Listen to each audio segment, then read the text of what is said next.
Dat geht de Wurst. Ah, nee, ich mein nicht bloß den Snack, ich mein de wirkliche Wurst. Kein Bang, der ist nicht echt.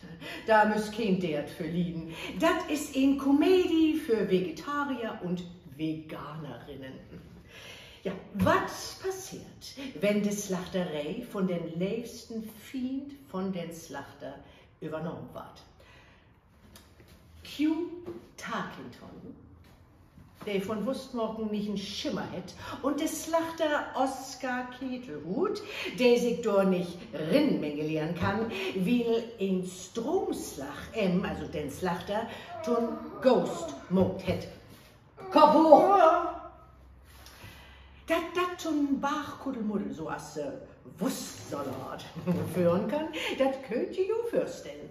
Also, das ist ein Stück über Ansichten, der so als das schient, nicht übereingeht. So als Bockwurst und Fischfrikadelle. Ja, aber an einen gibt das so als jümmers an uns auf die Oder. Und ein Happy End. So als Fischwurst. Nee, Fleisch, Fisch. Nee, denn doch Leber, Fisch, ob Loch, ob Brot. Oder, ach, ist ja auch ein Dot. Auf jeden Fall ist das ein Stück mit viel gesund Plattdeutsch und so ein Lötböden Hochdeutsch Dormann. Also ich wünsche jo, was nehme ich denn? Oh, wo ist mein Weißwurst? Wo Mann?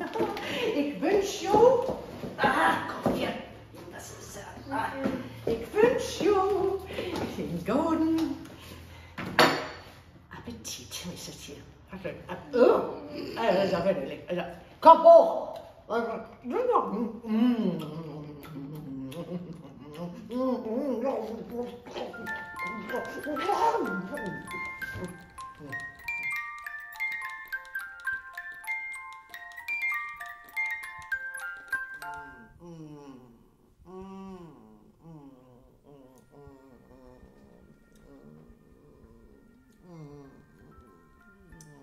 Lecker Wurst, Lolli.